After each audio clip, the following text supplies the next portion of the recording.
नमस्कार प्यारे बच्चों, मैथमेटिक्स क्लास में आपका स्वागत है। तो 12th की इस मैथमेटिक्स क्लास में चैप्टर नंबर 5 के एक्सरसाइज 5.1 कंटिन्यूटी एंड डिफरेंशिएबिलिटी के कुछ क्वेश्चनों को बनाते हैं। ठीक है, लास्ट वीडियो में हमने 5th क्वेश्चन बनाए थे, तो आज हम 6 से आगे को क्वेश्चन बनाएंगे, जिसमें हमको दिया गया है स्टेटमेंट क्या है, दिए गए फलनों के सभी असांतत्य बिंदु ज्ञात करें। अर्थात हमको फंक्शन दिया हुआ है, इस फंक्शन के जितने भी असांतत्य, अर्थात ये जो फंक्शन है जितने बिंदुओं पर कंटिन्यूस नहीं है अर्थात डिसकंटिन्यूस है, अर्थात हमने पॉइंट ऑफ डिसकंटिन्यूटी फाइंड करना है। ठीक है, तो आइए इस फंक्शन को अगर हम स्टार्ट करते हैं, थोड़ा सा एक बार डायग्राम बना के आपको समझाते हैं। सपोज दैट ये x हो गया तो ये y हो गया, तो हमारा एक x इक्वल टू पॉइंट है, तो x इक्वल टू यहाँ पर होगा। ठीक है, तो x इक्वल 2 से यदि छोटा है तो फंक्शन की वैल्यू किससे निकल रही है, 2 से छोटा है तो फंक्शन की वैल्यू किससे निकली, 2x प्लस 3 से निकली। 2 के इक्वल है तो तब भी किससे निकली, 2x प्लस 3 से निकली वैल्यू। ठीक है, अब उसके बाद हमको क्या करना है कि अगर x की वैल्यू 2 से बड़ी है, x की वैल्यू अगर 2 से बड़ी है, 2 नहीं है बल्कि 2 से क्या है, बड़ी है, तो उसकी वैल्यू किससे निकल रही है, 2x माइनस 3 से निकल रही है, तो 2x माइनस 3 से। ठीक है, तो हमने ये चेक करना है कि जो फंक्शन है ये डिसकंटिन्यूस कहाँ पे है। अभी यहाँ पर डिसकंटिन्यूस नहीं है, ये एक रफ डायग्राम है, तो हमने चेक करना है कि जो पॉइंट 2 है वहाँ पर यह फंक्शन ऐसा भी हो सकता है। देखिए ये समझ में आ गया, ये अर्थात ये फंक्शन एक साथ जुड़ा हुआ है या कहीं अलग तो नहीं है। अरे या तो ऐसे ऊपर जाएगा या यहीं से आगे जाएगा या इसके नीचे कहीं जाएगा।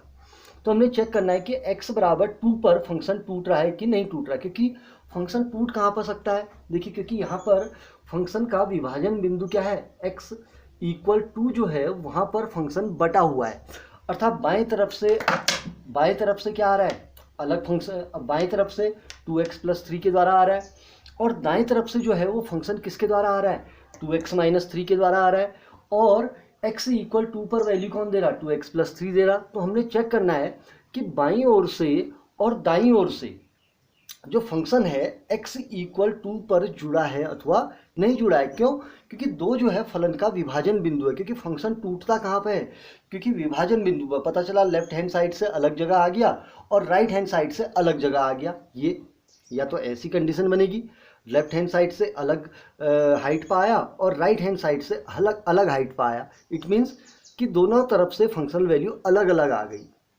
गई ना। तो इसका मतलब फंक्शन टूट कहाँ पर सकता है, अपने विभाजन बिंदु पर, अर्थात जिस बिंदु पर फलन बटा है, अर्थात लेफ्ट हैंड साइड और राइट हैंड साइड।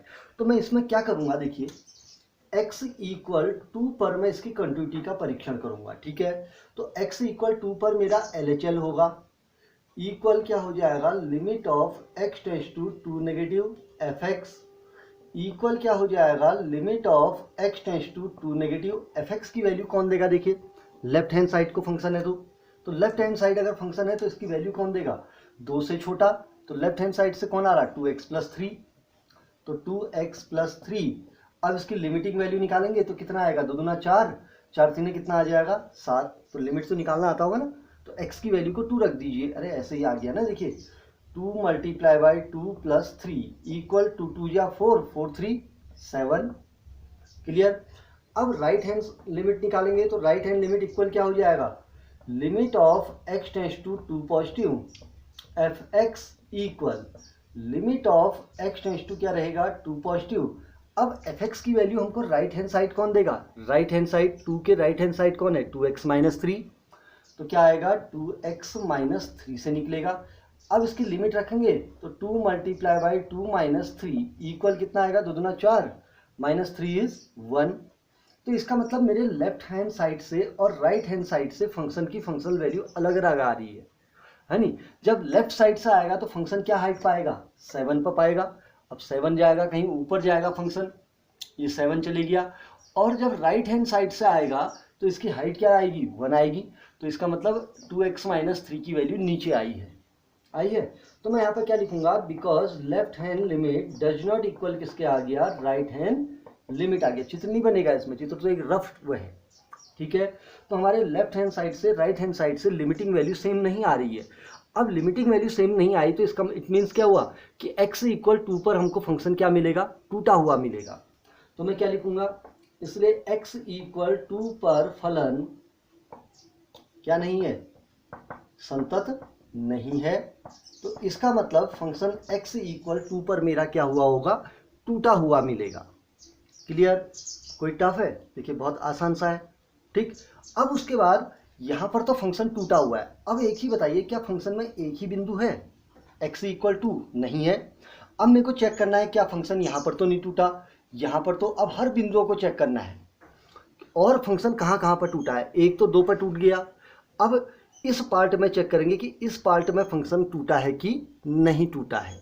ठीक है, फिर उसके बाद इस पार्ट के बाद हम चेक करेंगे क्या इस पार्ट में फंक्शन टूटा है कि नहीं टूटा है, अर्थात इस 2 के बाईं तरफ टूटा है कि नहीं टूटा है। फिर इस 2 के दाईं तरफ टूटा है कि नहीं टूटा है। वहाँ पर 2 को नहीं लेंगे क्योंकि 2 पर तो हमने कर दिया। अब मैं क्या लूँगा, x इक्वल किस पर, c पर। ठीक है, x इक्वल किस पर चेक कर रहा हूँ, c पर। और जहाँ पर जो c है वो c जो होगा वो 2 से छोटा होगा। मैं 2 पर नहीं करूँगा क्योंकि 2 पर तो मैंने कर दिया पहले चेक। देखिए x इक्वल 2 पर तो मैंने कर दिया। अब मैं कहाँ पर चेक कर रहा हूँ, 2 से छोटे मान पर, अर्थात ये तो पीछे की ग्राफ पर, अर्थात इस पार्ट में फंक्शन को चेक कर रहा हूँ कि इस पार्ट में फंक्शन टूटा है अथवा नहीं टूटा है। ठीक है, तो x इज लेस देन 2 पर करूँगा तो x इज लेस देन 2 पर फंक्शन कौन आएगा बताइए, 2 से छोटे मान पर फंक्शन कौन आएगा, 2x प्लस 3। अब 2x प्लस 3, यहाँ पर भी 2x प्लस 3, यहाँ भी 2x प्लस 3, हर जगह पर क्या रहेगा, 2x प्लस 3 रहेगा। तो यहाँ पर जब 2 से छोटे बिंदुओं पर मैं चेक कर रहा हूँ तो वहाँ पर लेफ्ट हैंड साइड और राइट हैंड साइड कुछ है ही नहीं, क्योंकि ये 2 पर तो पहुँचेगा ही नहीं। सब सारा का सारा मान इसी भाग पर है नहीं, माइनस इनफाइनाइट से 2 से छोटे मान तक मैं चेक कर रहा हूँ। तो वहाँ पर डायरेक्ट हमको हमारे पास क्या आ जाएगी, limit of x tends to 2 f x, अरे x टेंस टू 2 नहीं बल्कि x टेंस टू क्या पर हो रहा है, c पर, इक्वल क्या हो जाएगा, limit of x tends to c। F x की वैल्यू क्या आएगी, देखिए 2 से छोटा मान है तो 2x प्लस 3, यहाँ भी देख लीजिए। तो 2x प्लस 3 इक्वल क्या हो जाएगा, 2c प्लस 3 हो गया। क्लियर? कोई टफ है? नहीं। अब निकालेंगे fc की वैल्यू निकालेंगे। तो fc की वैल्यू भी क्या आएगी, देखिए इस पर रखेंगे तो fc की वैल्यू तो 2c प्लस 3, 2c प्लस 3। तो हमको यहाँ पर क्या मिला, because limit of x tends to c f x equal किसके आ गया, fc आ गया। सो इट मीन्स फलन है नहीं, फलन क्या है, 2 से छोटे मान पर, क्योंकि c जो था 2 से छोटा था ना, इसलिए फलन में क्या लिखूंगा यहाँ पर, x बराबर c है नहीं, या यहाँ पर लिख दूंगा, इसलिए फलन x इज लेस देन 2 पर क्या है, संतत है। इसका मतलब इस भाग में फलन कहीं भी पीछे टूटा हुआ नहीं मिलेगा, अर्थात माइनस इनफाइनाइट से 2 से पहले मान तक कहीं पर भी फंक्शन आपका टूटा हुआ नहीं है। ठीक, ऐसी अब मैं चेक करूंगा 2 के दाईं ओर, अर्थात कहीं फंक्शन यहाँ तो नहीं टूटा है नहीं। अब इधर से आगे को चेक करूंगा तो इधर से आगे का मान सबका सब क्या है, 2 से बड़ा है कि नहीं। तो 2 से किस पर चेक करूंगा, बड़े मानों पर चेक करूंगा। अब 2 से बड़े मान को चेक करने के लिए हम क्या करेंगे, यहाँ पर फिर से यदि x इज, या ये x बराबर किस पर लेंगे, फिर से पुनः x बराबर c पर, जहां पर c इज ग्रेटर देन क्या है, 2 है। ठीक है, फिर से यहाँ पर लेंगे limit of x tends to c f x equal क्या हो जाएगा, limit of x tends to c। अब एफ एक्स की वैल्यू चूंकि 2c जो है 2 से बड़ा है, अब 2 से बड़ा मान किस पर आएगा, 2x माइनस 3, 2x माइनस 3, क्यों, देखिए 2 से बड़े मान है, x जो है 2 से बड़ा है, इक्वल क्या हो जाएगा, 2c माइनस 3 हो गया। क्लियर? अब मैं इसकी फंक्शन वैल्यू निकालूंगा, fc निकालूंगा, तो इक्वल क्या हो जाएगा, इसी से निकलेगा। क्यों, फंक्शन तो यही है क्योंकि पर्टिकुलर में क्या है, c 2 से बड़ा है। अब 2 से बड़ा है तो फंक्शन कौन रहेगा, 2x माइनस 3 रहेगा। ठीक है, तो fc की वैल्यू क्या होगी, 2c माइनस 3। इसलिए limit of x tends to c f x equal किसके हो जाएगा, fc के हो गया। तो हम यहाँ पे क्या लिखेंगे, इसलिए फलन x इज ग्रेटर देन 2 पर भी क्या है, संतत है। ठीक है, तो इसका मतलब जो हमारा फंक्शन है वो कहाँ कहाँ पर संतत है, 2 से बड़े मान पर भी संतत है, 2 से छोटे मान पर भी संतत है, बस कहाँ पर संतत नहीं है, x बराबर 2 पर संतत नहीं है। तो इसका मतलब फलन का असांतत्य बिंदु क्या होगा, केवल x बराबर 2 होगा, अर्थात जिस बिंदु पर फलन संतत नहीं है। तो अब फिनिश करेंगे, इसलिए फलन का असांतत्य बिंदु x बराबर क्या है, 2 है। ठीक है, तो इसका मतलब फलन हमारे x बराबर 2 पर क्या है, असंतत है। कोई टफ है? देखिए बड़ा आसान सा क्वेश्चन है, इसको आप बना सकते हैं। ठीक है, ठीक। अब आते हैं एक क्वेश्चन और। ठीक, क्वेश्चन नंबर 7 लेते हैं पहले। अगर सपोज दैट फलन 2 पर भी संतत होता, अगर सपोज दैट फलन कहाँ पर होता, 2 पर भी संतत आता ना, तो मैं यहाँ पर क्या लिखता, अतः फलन का कोई भी असांतत्य बिंदु नहीं है। अगर हर बिंदु पर संतत होता, 2 पर भी संतत होता, 2 से छोटे में भी संतत होता, 2 से बड़े में भी संतत होता, तो मैं यहाँ पर फिनिश क्या करता, अतः दिए गए फलन का कोई भी असांतत्य बिंदु नहीं है। ठीक है, अगर निकलेगा तो लिखेंगे, नहीं निकलेगा तो फलन का कोई भी असांतत्य बिंदु नहीं है कर देंगे। ठीक है, चलिए अब हम क्वेश्चन नंबर 7 चलते हैं और ध्यान देंगे उस पर। ठीक है, कुछ बड़े क्वेश्चन भी हैं और इम्पोर्टेंट भी है, तो क्वेश्चन नंबर 7 की चर्चा करेंगे और ध्यान देंगे। क्वेश्चन नंबर 7 है f x equal mod of x plus 3 यदि x इज लेस देन कितना है, less than and equal to -3। Second part में है -2x यदि x is greater than -3 and less than 3। Third part है 6x प्लस 2 यदि x is greater and equal to 3। तो अब हमको इस दिए गए फलन का असांतत्य बिंदु निकालना है। ठीक है, तो एक बार रफ काम एक बार करके दिखाते हैं। ठीक है, लास्ट क्वेश्चन में करते हैं, फिर बाकी फिर सीधे बनाएंगे। ठीक है, थोड़ा रफ वर्क कर लेते हैं। तो इस फंक्शन में x की वैल्यू -3, तो x की वैल्यू -3 यहाँ पर हो गई। ठीक है, अगर x की वैल्यू -3 से क्या है, छोटा है, तो फंक्शन की वैल्यू किससे निकल रही है, 3 से छोटा है, तो उसकी वैल्यू किससे निकली है, मॉड ऑफ x प्लस 3 से निकली।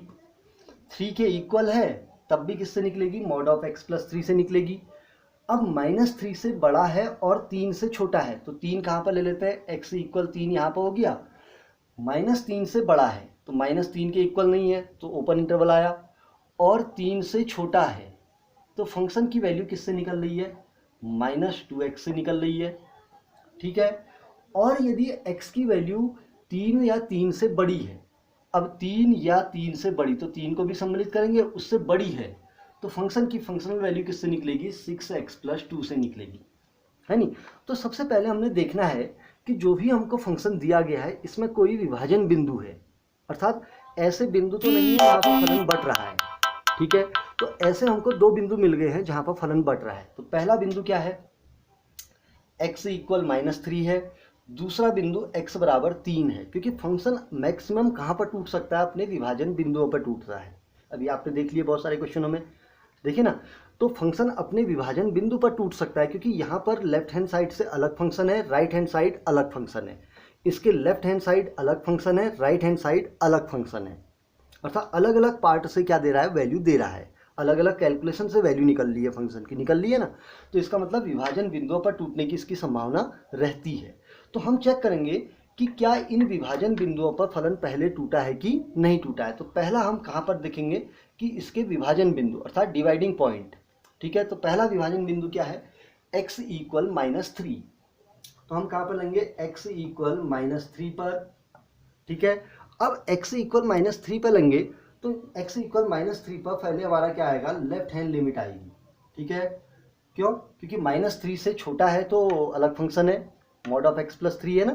ठीक, तो limit of x tends to -3 f(x) -3 negative, अरे limit of x tends to -3 negative f(x) equal क्या हो जाएगा, limit of x tends to -3 negative. अब आते हैं fx की वैल्यू। अब fx की वैल्यू हमारा कौन देगा, mod of x plus 3, mod of x plus 3 देगा।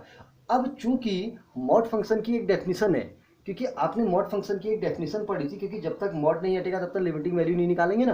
तो उसके लिए हम तरीका बताते हैं मॉड हटाने का, कि plus x minus x. Plus x कब होगा? जब x is greater than equal to 0 है। माइनस एक्स कब होगा? जब एक्स इज लेस देन 0। तो एक्स अगर 0 से छोटा है तो मॉड फंक्शन की वैल्यू किससे निकलेगी? माइनस एक्स से निकलेगी। माइनस एक्स का मतलब 0 से छोटे का मान का मतलब अगर एक्स नेगेटिव ओर जा रहा है, अर्थात 0 से छोटे का मतलब एक्स यदि नेगेटिव ओर जा रहा है तो मॉड एक्स किसके द्वारा खुलेगा? Minus x. तो हम यहाँ पर मॉड एक्स को हम क्या लिख सकते हैं? यहाँ पर माइनस एक्स प्लस 3 लिख सकते हैं ना। तो अब इसकी वैल्यू निकालेंगे तो माइनस माइनस क्या हो जाएगा? माइनस माइनस 3 प्लस 3, क्योंकि x की वैल्यू माइनस 3 है तो माइनस माइनस क्या हो गया? प्लस। तो 3 प्लस 3 इज 6 आ गई। तो इसका मतलब इसकी लेफ्ट हैंड लिमिट की वैल्यू कितनी आ गई है? -6। अब हम निकालेंगे right hand limit. Right hand limit कैसे निकालेंगे? Limit of x tends to -3 positive, f x equal हो जाएगा limit of x tends to -3 positive. अब 3 पॉजिटिव है तो -3 पॉजिटिव है, अर्थात -3 से बड़े मान। अब -3 से बड़े मान है तो वैल्यू कौन दे रहा है? -2x। तो क्या हो जाएगा? -2x इक्वल क्या हो जाएगा? -2 इंटू -3 इक्वल कितना आ जाएगा? माइनस माइनस प्लस, तो क्या आ गया? 6। तो इसका मतलब इसकी लेफ्ट हैंड लिमिट और राइट हैंड लिमिट की वैल्यू क्या आ चुकी है? सेम आ चुकी है ना। अब हम किसकी वैल्यू लेंगे? f-3 की वैल्यू लेंगे, है नहीं। अब f-3 कहाँ पर है? देखिए f-3 किसके इक्वल है? ये इस वाले पार्ट में आ रहा है ना। अगर x की वैल्यू -3 के इक्वल है तो उसकी लिमिट की उसकी डायरेक्ट वैल्यू किससे निकलेगी? मॉड ऑफ x प्लस 3 से निकलेगी। तो मॉड ऑफ x प्लस 3 में वैल्यू रखिए, मॉड ऑफ -3 प्लस 3। यहाँ पर मॉड नहीं खोलेंगे क्योंकि यहाँ पर डायरेक्ट वैल्यू रखनी है, ठीक है। जब लिमिट की बारी आती है तब हम मॉड को क्या करते हैं? खोल लेते हैं माइनस या प्लस में, ठीक है। तो -3 का मॉड 3 प्लस 3 इक्वल क्या आ गया? 6। तो हमने क्या पाया? So left hand limit equal right hand limit equal किसके आ गया? f-3 के आ गया। इट मीन्स यहाँ पर जो फंक्शन है ये यहाँ पर क्या हुआ है? जुड़ा हुआ है। ये यहाँ पर फंक्शन टूटा हुआ नहीं है, ठीक है। यहाँ पर फंक्शन टूटा हुआ नहीं है, अर्थात ये फंक्शन सीधे चल रहा है। क्लियर है? अब हमको चेक करना है x इक्वल 3 पर टूटा है कि नहीं टूटा है, ठीक है। तो इसको पहले फिनिश कर लेते हैं। इसलिए x बराबर -3 पर फलन क्या है हमारा? जो फंक्शन है क्या है? कंटिन्यूअस है, इट मीन्स संतत है। क्लियर? अब हम किस पर लेंगे? x बराबर दूसरा विभाजन बिंदु क्या है? 3 है। अब x बराबर 3 पर लेंगे तो पहले हम इसका क्या लेंगे? Left hand limit. अब x बराबर 3 के बाईं तरफ भी है और x बराबर 3 के दाईं तरफ भी है। तो पहले limit of x tends to 3 negative f x equal limit of x tends to क्या होगा? 3 नेगेटिव। अब बताइए एफ एक्स की वैल्यू हम किससे निकालेंगे? इसमें एफ एक्स की वैल्यू 3 नेगेटिव, अर्थात 3 से छोटा मान। 3 से छोटा मान है, 3 से छोटा है, किससे निकलेगा? -2x से। तो -2x, अब इसका कैलकुलेशन करेंगे तो कितना होगा? 3 -2 इंटू 3 इक्वल -6। क्लियर? अब राइट हैंड लिमिट निकालेंगे।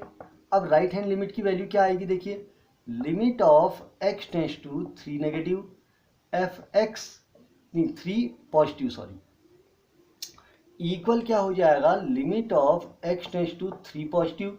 अब 3 पॉजिटिव का मतलब 3 से बड़ी वैल्यू। अब 3 से बड़ी वैल्यू कहाँ पर है? देखिए 3 से बड़ी वैल्यू ये 6x प्लस 2 क्या आएगा? 6x plus 2। अब इसका डायरेक्ट कैलकुलेशन करिए। 6 3 या 6 18, 18 2 20। इट मीन्स इसकी राइट हैंड लिमिट में वैल्यू क्या आ गई? 20 आ गई। तो इसको यहाँ पर 2x है, हाँ। और इसका मतलब फंक्शन यहाँ पर लेफ्ट हैंड लिमिट से हमारी वैल्यू -6 आ रही है, और राइट हैंड लिमिट से वैल्यू कितनी आ गई है हमारी? 20। तो इसका मतलब अलग अलग वैल्यू आ रही हैं, अर्थात बाईं तरफ से। अब देखिए ऊपर नीचे वैल्यू क्या है, ऊपर जा रहा है नीचे आ रहा है, इससे कोई मतलब नहीं। हमको ये देखना है कि लेफ्ट हैंड लिमिट से अलग हाइट आई है और राइट हैंड लिमिट से अलग वैल्यू आई है, अर्थात लेफ्ट हैंड लिमिट अलग जगह पर मान ले आ रहा है और राइट हैंड लिमिट अलग जगह पर वैल्यू ले जा रहा है। तो इसका मतलब अब यहाँ पर बिंदु कभी ये दोनों फंक्शन दोनों पार्ट मिल सकते हैं? नहीं मिल सकते हैं। क्यों? क्योंकि ये हाइट और ये हाइट अलग अलग जगह पर होगी, क्योंकि -6 हाइट कहीं नीचे आएगी ना, और 20 हाइट कहीं ऊपर चली जाएगी। तो इसका मतलब x = 3 पर फलन टूटा हुआ आपको मिलेगा, अर्थात यहाँ पर फलन जुड़ा हुआ नहीं मिलेगा। क्यों? क्योंकि लेफ्ट साइड से और राइट साइड से फंक्शनल उसकी लिमिटिंग वैल्यू क्या है, अलग अलग है। सो हम यहाँ पर क्या लिखेंगे, left hand limit does not equal किसके आ गया, राइट हैंड लिमिट के आ गया। सो x = 3 पर फलन क्या नहीं है, संतत नहीं है। क्लियर हो गया? कोई टफ है? तो इसका मतलब x = 3 पर मेरा फलन संतत नहीं होगा। ठीक, अब आते हैं, अब इसमें देखते हैं, देखिए क्या क्या इस फंक्शन के लिए केवल 2 ही पॉइंट होंगे, x = -3 और 3 2 ही होंगे? नहीं होंगे। अब इस पार्ट में भी तो चेक करेंगे हम फंक्शन को, फिर उसके बाद इस पार्ट में चेक करेंगे, फिर इस पार्ट में चेक करेंगे कि इस पार्ट में टूटा हुआ है कि नहीं है, इस पार्ट में टूटा हुआ है कि नहीं है, इस पार्ट में टूटा हुआ है कि नहीं है। ये -2x है। हाँ, चलिए तो इसको मिटा दें। क्लियर है ना? तो आपको ये नोट रखिए, x = -3 पर संतत है और 3 पर संतत नहीं है। ठीक है, चलिए अब हम x = जनरल पॉइंट अर्थात -3 और 3 के अलावा बिंदुओं पर चेक करते हैं। तो इसके लिए हम क्या लेंगे, x = c पर। ठीक है, तो पहली कंडीशन बनेगा यदि c < किसके है, -3 है, c जो है -3 से छोटा है। तो यहाँ पर हम निकालेंगे limit of x tends to c, limit of x tends to c, fx = क्या हो जाएगा, limit of x tends to c, fx की वैल्यू डायरेक्ट ही रख लेते हैं, कोई दिक्कत नहीं है, मॉड ऑफ x + 3, क्योंकि अभी लेफ्ट हैंड और राइट हैंड नहीं निकाल रहे। अगर लेफ्ट हैंड राइट हैंड निकालते तो मैं इस मॉड को खोल लेता, अब चाहें तो खोल भी सकते हैं, नहीं तो डायरेक्ट कर लेते हैं, क्योंकि लेफ्ट और राइट वाला कोई अभी यहाँ पर नहीं हो रहा है। ठीक है, क्योंकि हम एक जनरल पॉइंट c पे ले रहे हैं। ठीक है, तो इसकी लिमिटिंग वैल्यू क्या आ जाएगी, मॉड ऑफ c प्लस क्या आ गया आएगा, 3 आ गया। क्लियर? अब डायरेक्ट वैल्यू निकालते हैं fc की, तो fc की वैल्यू क्या आ जाएगी, मॉड ऑफ c + 3। तो इसका मतलब जो कैलकुलेशन मॉड ऑफ c + 3 ऊपर देगा वही तो नीचे भी देगा। तो इसलिए मैं क्या लिखूंगा, limit of x tends to c, fx = किसके हो गया, fc के हो गया। इसलिए फलन x < -3 पर क्या है, पर संतत है। इसका मतलब फंक्शन इधर से पीछे वाले पार्ट में कहीं भी टूटा हुआ नहीं है। ठीक है, अब हम चेक करेंगे क्या यहाँ से, देखो क्योंकि -3 और 3 पे तो कर दिया हमने, अब इस बीच में चेक करेंगे कि इस बीच में फंक्शन टूटा हुआ है कि नहीं है। ठीक है, तो इसके लिए हम क्या लेंगे, यदि c is greater than -3 and less than 3। अब इस भाग में चेक करें ना, जब c जो है -3 से बड़ा है और 3 से छोटा है, तो उसके लिए भी कोई लेफ्ट हैंड राइट हैंड तो बनेगा नहीं, क्योंकि इस पार्ट में फंक्शन जो है वो वैल्यू कौन सी दे रहा है, -2x दे रहा, हर बिंदु पर -2x है यहाँ पर। ठीक है, तो डायरेक्ट लिमिट निकालेंगे, तो limit of x tends to c, fx = क्या हो जाएगा, limit of x tends to c। अब fx की वैल्यू ऊपर से रखेंगे, -2x = क्या आ गया, -2c। क्लियर? कोई टफ है? बहुत इजी है। इसको भी मिटा देते हैं क्योंकि अब तो इसका काम हो गया ना। ठीक, अब सुने, अब उसके बाद हम करेंगे क्या, डायरेक्ट fc की वैल्यू निकालेंगे। किस भाग के लिए, इस भाग के लिए, -2x वाला भाग, अर्थात जब c की वैल्यू -3 से बड़ी और 3 से के बीच में है, अर्थात जब फंक्शन का कौन सा पार्ट मान दे रहा है, -2x वाला पार्ट मान दे रहा है। ठीक है, इक्वल क्या हो जाएगा, -2c है नहीं, तो लिमिटिंग वैल्यू भी -2c और डायरेक्ट वैल्यू भी 2c। तो मैं यहाँ पे क्या लिखूंगा, so limit of x tends to c, fx = किसके आ गया, fc के आ गया। इसलिए फलन c is greater than -3 and less than c पर क्या है, संतत है।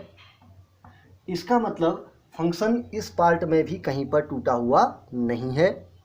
ठीक है, अब इधर वाले पार्ट में चेक करते हैं, इस वाले पार्ट में, अर्थात जब c का मान, अर्थात जब c का मान किस, इसको c की जगह पर हम क्या लिख लेते हैं, x, क्योंकि c की वैल्यू ही क्या है, x है ना। क्लियर?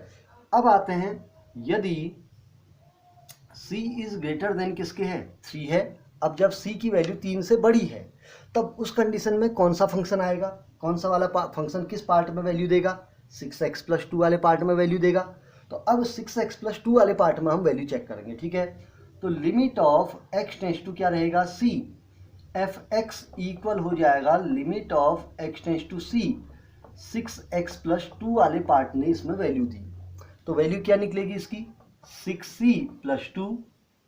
क्लियर। अब हम क्या निकालेंगे, डायरेक्ट fc की वैल्यू निकालेंगे, ठीक है। अब fc की वैल्यू निकालिए, इस वाले के fc की वैल्यू कौन सा वाला पार्ट देगा, 6x+2 वाला पार्ट देगा, क्योंकि हम इस वाले पार्ट में ही तो चेक कर रहे हैं। इक्वल क्या हो जाएगा, 6c+2। तो वैल्यू दोनों में इक्वल आई कि नहीं आई, आ गई ना। तो अब हम यहाँ पर क्या लिख लेंगे, अब इसकी कोई ज़रूरत नहीं है। तो limit of x tends to c, f(x) equal किसके हो गया, fc। इसलिए c इज ग्रेटर देन 3 पर फलन क्या है, संतत है। अर्थात 3 से बड़े मान पर भी फंक्शन कहीं पर भी टूटा हुआ आपको नहीं मिलेगा। तो इसका मतलब फंक्शन हमारा कहाँ पर टूटा हुआ था, अब बताइए फंक्शन आपको टूटा हुआ कहाँ पर मिला हुआ था, बता सकते हैं। x इक्वल 3 पर मेरा फंक्शन टूटा हुआ था, -3 पे जुड़ा था ना जो हमने स्टार्टिंग में बनाया था। तो हम क्या लिखेंगे, अतः फलन का असांतत्य बिंदु क्या है, x बराबर क्या है, क्या था, 3 है, क्योंकि x बराबर 3 पर फलन टूटा हुआ आपको मिलेगा। -3 पर भी जुड़ा हुआ मिलेगा, -3 से छोटे वाले पार्ट में भी जुड़ा हुआ मिलेगा, इस बीच में भी फलन कहीं पर टूटा हुआ नहीं होगा। x बराबर 3 पर टूटा हुआ मिलेगा और 3 से बड़े मान पर भी कहीं पर भी टूटा हुआ आपको नहीं मिलेगा, ठीक है। तो बना सकते हैं इसको भी, तो एक बार अभ्यास करेंगे, ठीक है। बहुत अच्छा क्वेश्चन है और बड़ा इम्पोर्टेंट टाइप का ये भी एक क्या है, क्वेश्चन है, ठीक है। चलिए अब हम क्वेश्चन नंबर नेक्स्ट चलेंगे और ध्यान देंगे, ठीक है।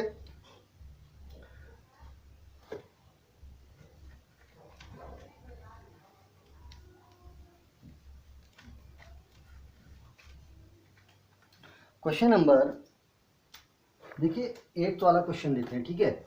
8th क्वेश्चन है, f(x) equal mod of x upon x यदि x डज नॉट इक्वल 0 यदि x इक्वल 0, ठीक है। तो इसको पहले समझ लेते हैं, ठीक है, क्वेश्चन को, ठीक है, क्योंकि क्वेश्चन समझना यहाँ पर बहुत जरूरी है, ठीक है। तो इस क्वेश्चन में हो क्या रहा है कि f(x) की value mod of x upon x से निकल रही है, कब, जब x डज नॉट इक्वल 0 है। तो इसका मीनिंग क्या हुआ, x डज नॉट इक्वल 0 का मीनिंग क्या हुआ कि इट मीन्स क्या हुआ कि x या तो 0 से बड़ा है या x का मान 0 से क्या है, छोटा है, यही तो हुआ। अब ग्राफ नहीं बनाएंगे क्योंकि ग्राफ तो आप पता ही चल गया ना कैसे हम चेक कर रहे हैं। तो इसको समझते हैं, x 0 के इक्वल नहीं है तो इट मीन्स x क्या होगा, या तो 0 से बड़ा होगा या 0 से क्या होगा, छोटा होगा ना। तो दोनों कंडीशन लेंगे। अगर x 0 से बड़ा है, अगर x 0 से बड़ा है तो मॉड ऑफ x इक्वल क्या होगा, +x। अगर x, देखो यहीं पर लिख लेते हैं, ठीक है। अगर x 0 से बड़ा है तो मॉड ऑफ x इक्वल क्या हो जाएगा, +x हो जाएगा, ठीक है। अगर x की वैल्यू 0 से छोटी है तो मॉड ऑफ x इक्वल क्या होगा, -x होगा। क्लियर है। तो इसको ध्यान में रखेंगे कि अगर x 0 से बड़ा है तो मॉड x करके खुलेगा और x अगर 0 से छोटा है तो मॉड ऑफ x किससे खुलेगा, -x से खुलेगा। तो स्टार्ट करें। तो इसका मतलब इस फंक्शन में एक विभाजन बिंदु आपको मिल गया। बिना ग्राफ के बता सकते हैं कौन सा विभाजन बिंदु है, 0, क्योंकि 0 के इक्वल नहीं है तो इसका मतलब 0 से बड़ा होगा या 0 से छोटा होगा, है ना। और 0 के इक्वल है तो उसकी वैल्यू 0 है, तो इसका मतलब विभाजन बिंदु है, कहाँ पर है, 0 पर है नहीं। तो पहला परीक्षण मैं कहाँ पर लूंगा, x इक्वल 0 पर, ठीक है। तो पहले मैं लेफ्ट हैंड लिमिट लूंगा, इक्वल हो जाएगा limit of x tends to 0 negative, f(x) equal limit of x tends to 0 negative. अब f(x) की वैल्यू अगर मेरे को लेनी है तो f(x) की वैल्यू लेनी है 0 से छोटे मान पर। तो 0 से छोटे मान पर मॉड ऑफ x किसके द्वारा वैल्यू देता है, देखिए माइनस एक्स करके देगा, क्योंकि जब तक मॉड नहीं खुलेगा लेफ्ट हैंड साइड में तब तक आप वैल्यू कैसे निकालेंगे। तो इसलिए मॉड की पहले लिमिट के अकॉर्डिंग, लेफ्ट हैंड लिमिट के अकॉर्डिंग मॉड को खोलेंगे पहले, ठीक है। तो लेफ्ट हैंड लिमिट के अकॉर्डिंग मॉड खुल के क्या वैल्यू देगा, माइनस एक्स अपॉन क्या हो जाएगा, एक्स। अब इसको सॉल्व करेंगे तो इक्वल क्या हो जाएगा, limit of x tends to zero negative, x से एक्स कट गया तो -1 आ गया। सो अब इसकी ये तो लिमिट वो वेरिएबल से फ्री हो गया है, तो इसकी डायरेक्ट वैल्यू क्या हो जाएगी, -1 हो गई। क्लियर। अब आएंगे राइट हैंड लिमिट। अब राइट हैंड लिमिट में वैल्यू क्या होगी, limit of x tends to zero positive f x equal limit of x tends to zero positive. अब आएंगे एफ एक्स की वैल्यू क्या रखेंगे, अब बताइए एफ एक्स की वैल्यू, क्योंकि एफ एक्स की वैल्यू हमारी क्या आएगी, यहाँ पर ये माइनस आया था ना, जीरो से बड़ा है, जीरो से बड़ा है तो मॉड एक्स किसके द्वारा खुलेगा, एक्स के द्वारा। तो मॉड की वैल्यू क्या रख देंगे, plus x upon x equal क्या हो जाएगा, limit of x tends to zero positive, x से एक्स कैंसिल तो 1 आ गया। अब ये वेरिएबल फ्री हो गया तो इसकी लिमिटिंग वैल्यू क्या आ गई, 1 आ गई। तो अब यहाँ पर देखिए इसकी लेफ्ट हैंड लिमिट और राइट हैंड लिमिट की वैल्यू अलग अलग आई है कि सेम आई है, अलग अलग आ गई। तो हम यहाँ पर क्या लिख देंगे, left hand limit does not equal क्या है, राइट हैंड लिमिट। सो x इक्वल 0 पर फलन क्या नहीं है, संतत नहीं है। तो इसका मतलब x बराबर 0 पर फलन आपको टूटा हुआ मिलेगा, ठीक है। अब केवल 0 ही 0 होता है क्या इसमें, नहीं, वही पुराना किस्सा। तो अब हम 0 के अलावा अगर बिंदुओं पे चेक करेंगे, ठीक है, तो हम क्या लेंगे, x बराबर c पर लेंगे। अब जहां पर x बराबर c ले रहे हैं, जहां c डज नॉट इक्वल क्या है, 0 है। अब c 0 के इक्वल नहीं है तो इट मीन्स c 0 से बड़ा भी हो सकता है, 0 से छोटा भी हो सकता है ना।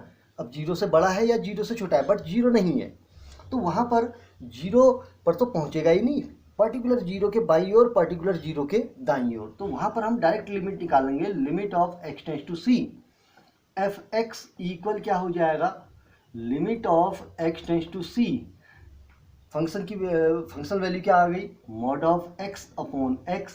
तो अब लिमिट रखिए, mod of c upon c equal क्या हो जाएगा, c upon c equal 1। Direct क्यों किया, क्योंकि c की वैल्यू 0 के इक्वल है ही नहीं, c की वैल्यू 0 के इक्वल है ही नहीं। अब 0 के इक्वल है ही नहीं तो अपॉन में कभी अपरिभाषित मान देगा, नहीं देगा, तो इसलिए मैंने यहाँ पर लिमिट खोलना उचित नहीं समझा, तो डायरेक्ट कैलकुलेशन कर दी ना लिमिट में, ठीक। अब डायरेक्ट करेंगे एक बार, एफ सी इक्वल क्या हो जाएगा बताइए, डायरेक्ट रखिए, mod of c upon c equal 1 ही आएगा। तो इसलिए मैं क्या लिख सकता हूँ, limit of x tends to c, f x equal किसके हो गया, एफ सी के। इसलिए एक्स बराबर किस पर, देखिए एक्स बराबर सी पर फलन क्या है, एक्स बराबर सी, जहां पर सी डज नॉट इक्वल 0 पर फलन क्या है, पर फलन संतत है। तो इसका मतलब c के 0 के अलावा मान पर फलन क्या है, संतत है। तो इसका मतलब संतत कहाँ पर नहीं है, x बराबर 0 पर नहीं है। तो हम यहाँ पर क्या लिखेंगे, इसलिए x बराबर 0 पर फलन संतत नहीं है। तो ये हमारा फंक्शन क्या हो चुका है, क्वेश्चन फिनिश हो चुका है। अरे सॉरी, इसमें हमने संतत नहीं निकालने थे, हमने क्या निकालने थे, फलन के असांतत्य बिंदु निकालने ना। तो हम क्या लिखेंगे, इसलिए फलन का असांतत्य बिंदु, तत्य बिंदु क्या है, x बराबर 0 है। तो असांतत्य बिंदु निकल गया ना, बस खत्म। तो बड़ा आसान सा ये आपका 8वां क्वेश्चन भी हो गया। तो इसको आप बनाएंगे एक बार, ठीक है। अब आते हैं क्वेश्चन नंबर 9। 9th क्वेश्चन की अगर हम चर्चा करते हैं तो 9th क्वेश्चन आप खुद बना सकते हैं, एक बार ध्यान देंगे, ठीक है। 9th क्वेश्चन है f x equal x upon mod of x, यदि x इज लेस देन 0 है, -1 यदि x is greater than equal to 0 है, ठीक है। तो यहाँ पर हम किस पर चेक करेंगे, x बराबर 0 पर चेक करेंगे पहले। तो पहले हम लेफ्ट हैंड लिमिट निकालेंगे, equal limit of x tends to 0 नेगेटिव, एफ एक्स इक्वल 0 नेगेटिव, ऊपर वाला x तो x ही रहेगा अपॉन नीचे वाला x जब 0 नेगेटिव जाएगा लिमिट, क्योंकि लेफ्ट हैंड साइड आएगा ना जब, तो मॉड ऑफ x किससे खुलेगा, माइनस एक्स। तो इसकी कैलकुलेशन में वैल्यू क्या हो जाएगी, limit of x tends to 0 negative -1 equal क्या आ जाएगा, -1 आ जाएगा। देखिए फटाफट आएगा ना, क्यों।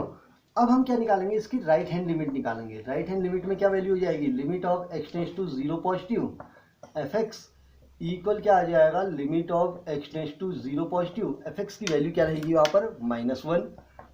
वेरिएबल फ्री है तो इसकी वैल्यू -1 आ गई। क्लियर। अब डायरेक्ट वैल्यू निकालेंगे एक बार, f किसकी वैल्यू 0, f0 पर फंक्शन की वैल्यू किसके इक्वल है, x बराबर 0 है तो उसकी वैल्यू कितनी है, -1 है। तो हमारी लेफ्ट हैंड लिमिट इक्वल क्या हो गया, राइट हैंड लिमिट इक्वल किसके हो गया, f0। तो इट मीन्स x बराबर 0 पर फलन क्या है मेरा यहाँ पर, संतत है। हो जाएगा, क्लियर है। तो इसका मतलब फलन x बराबर 0 पर यहाँ पर क्या मिलेगा आपको, संतत मिल जाएगा। ठीक है। अब केवल x बराबर 0 पर ही होगा क्या, नहीं। अब हम किस पर चेक करेंगे, x बराबर c पर करेंगे। अब x बराबर c पर कर रहे हैं तो c अलग अलग पार्ट है। एक बार 0 से अगर छोटा है, यदि देखिए यदि c इज लेस देन 0 है तो हम क्या लेंगे, limit of x tends to c f x equal क्या हो जाएगा, limit of x tends to c, f x की वैल्यू क्या आ जाएगी, c अरे 0 से छोटे में x upon mod of x, x upon mod of x equal क्या हो जाएगा, c upon mod of c equal c upon c equal 1। अब डायरेक्ट एफ सी की वैल्यू निकालेंगे तो इक्वल क्या हो जाएगा, c upon mod of c equal क्या आ जाएगा, 1 आ जाएगा, आएगा। तो यहाँ पर आप इसको फिनिश कर सकते हैं। फिर कैसे, इसको कैसे फिनिश कर लेना है, इसलिए limit of x tends to c f x equal किसके हो गया, एफ सी। इसलिए x इज लेस देन 0 पर फलन क्या है, संतत है नहीं। अर्थात 0 से छोटे, x के 0 से छोटे मान पर फलन क्या निकला आपका, संतत निकल गया। अर्थात इस पार्ट में फंक्शन कहीं भी टूटा हुआ नहीं है। अब इससे ऊपर चेक करेंगे कैसे, यदि c इज ग्रेटर देन 0 तो limit of x tends to किस पे चेक करेंगे, c, अरे 0 से बड़ा मान, c जो है 0 से बड़ा है क्योंकि मैं चेक तो c पर कर रहा हूं ना। तो एफ एक्स की वैल्यू निकालेंगे equal limit of x tends to c, f x की वैल्यू किससे निकलेगी, -1 से निकलेगी क्योंकि c जो है 0 से बड़ा है। तो 0 से बड़ा वाला मान कौन देगा, -1 इक्वल -1 ही रहेगा।